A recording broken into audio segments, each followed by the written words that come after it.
When people talk about mental health, they usually talk about things like meds or counseling.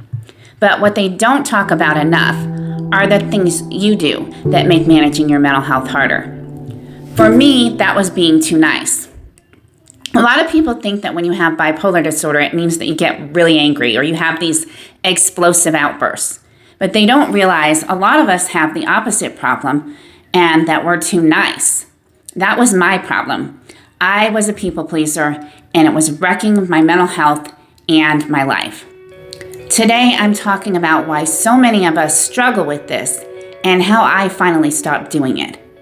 When you're too nice, you attract people who take advantage of you. You avoid conflicts so you don't grow. You tolerate things you shouldn't, and you end up surrounding yourself with people who aren't looking out for you. And if you're not looking out for yourself, this is going to affect your mental health. And if you have a mental illness, it's even harder to fix these patterns because it's hard to fix what's going on the outside when the inside is all out of whack.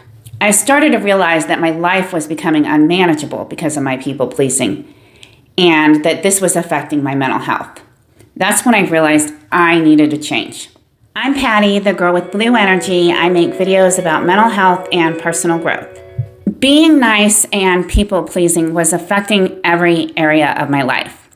When you're a people pleaser, you don't say no to anyone. You tolerate behaviors that you shouldn't, and you pretty much let people just walk all over you. It leaves you exhausted. And this makes it really difficult to manage your mental health condition. And when your mental health condition gets out of whack, it's hard to tackle the problems you're having in your life that are causing it.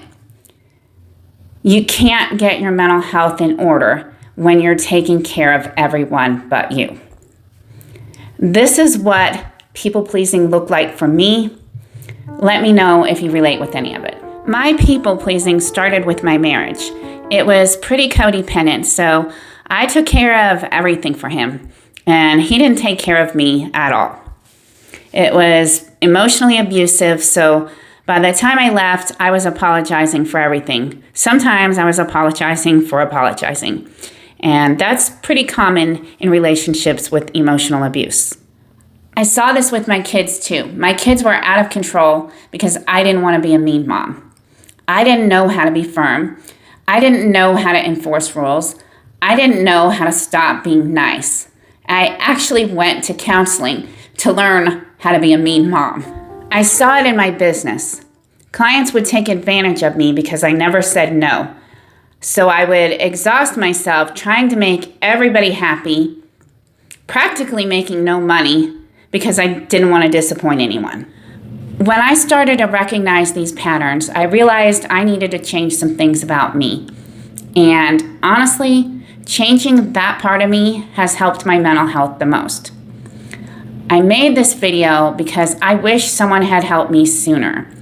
Not everyone on this channel knows my story, but I went through a huge hell with my family, my divorce, and starting my life over that could have been different had I worked on my people-pleasing sooner. I'm not a therapist or some guru just dishing out tips. I'm someone who actually gets it, someone who was a very serious people-pleaser and was able to change that. So I hope you watch all the way to the end where I provide some real tips that I think will help you. So let's start with the signs. These are a few signs that let me know I was a people-pleaser.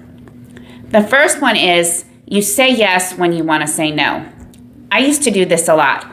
Sometimes I'd be screaming in my head, no, hell no, and I'd still say yes. So if you say yes when you want to say no because you don't know how to say no or you can't say no, you could be a people pleaser. Always putting other people first. Sometimes you have to think about this one because you might not realize you're doing it. When I make a decision, I have to think about it. So is this what I want to do? Is this what I really want? Or am I doing this to make the other person happy or because I don't want to have a conflict? It's okay to compromise, but if you find yourself always being agreeable and always putting everyone else first, then you probably have a problem with people pleasing. If you're afraid to disappoint people or just don't like disappointing people, this is a big red flag that you have a problem with people pleasing. I used to see this a lot in my work.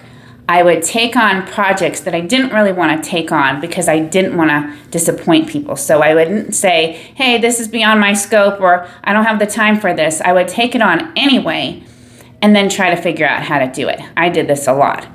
So if you have issues with being afraid to disappoint people or just not liking to do it, this might mean you're too nice. Over apologizing. This is a huge problem for people pleasers and people who don't like dealing with conflicts. We apologize. We apologize for things we didn't do wrong, and we apologize a lot. If you're someone who over apologizes, or anyone's ever told you you apologize too much, you probably have a problem with people pleasing.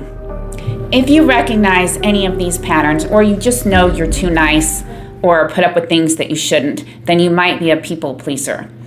A lot of us with mental health conditions are. So how did we get that way? People pleasing usually starts in childhood. Sometimes it's because of childhood trauma, or you have a narcissistic or abusive parent, and it's a way to cope. These behaviors start early in childhood, and this is when most of us start people pleasing. It can also be seen in codependent relationships. This is when you're doing more for your partner, trying to make them happy. And this can be when the people pleasing starts. Some other reasons for me why I became a people pleaser was because of abandonment issues from childhood and also in my relationships. You start to be a little bit more agreeable and clingy, trying to make the other person happy so you don't lose them. I think another reason for me was religion. When you're raised in a super religious home, you're taught to be good and to always forgive the other person, to turn the other cheek, so you're not taught to stand up for yourself the way you should. So that was all part of the reason that I became a people pleaser. Knowing that you're a people pleaser only helps so much. I knew I was a people pleaser, but I didn't know how to change at first. These are the steps I took. And I'm going to be honest, I still sometimes have to circle back because personal growth and managing your mental health is always a process. So it's something you have to work on continuously. But this is what worked for me. I don't consider myself a people pleaser anymore, and I do a lot of things differently. The first thing I did was work on the apologizing too much. I consciously stopped saying I'm sorry. Like, when I said it, I would correct myself. Sometimes I'd correct myself mid-sentence or mid-sorry, but I kept practicing this. I also sometimes would say thank you instead of saying I'm sorry, just to help me kind of break the habit. It took me a while, but I eventually stopped doing it. The next step I took was I started paying attention to how I acted, to what I said, and to what I did. So when I had a conversation with someone, I would think about it. Is this what I really wanted to say? Or if I agreed to something, is this what I really wanted to do? Is this how I really feel?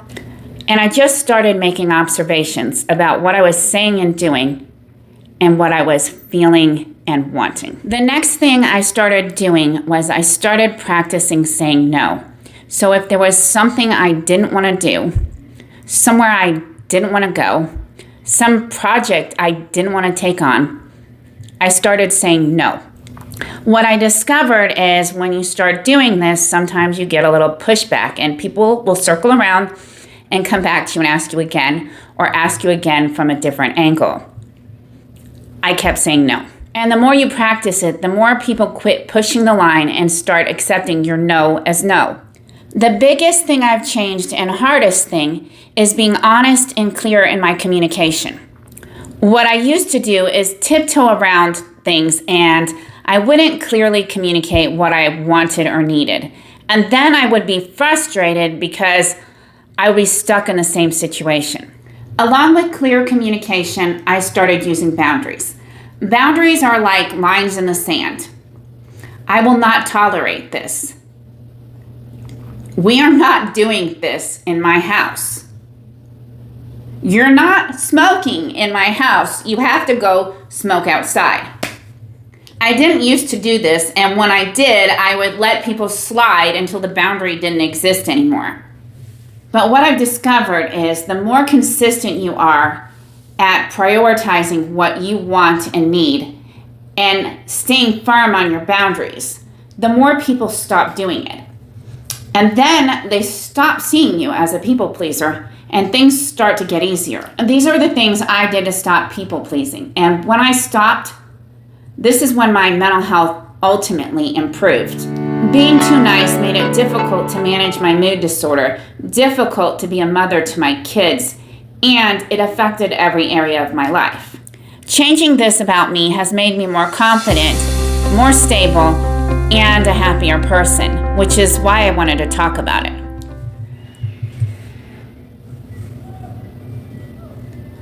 I really hope you guys liked today's video. I'm trying to make content that helps us to grow. Managing your mental health is not just about taking medication or seeing a therapist. It's about managing all the areas of your life. So thank you for tuning in. I'll have another video real soon. Bye.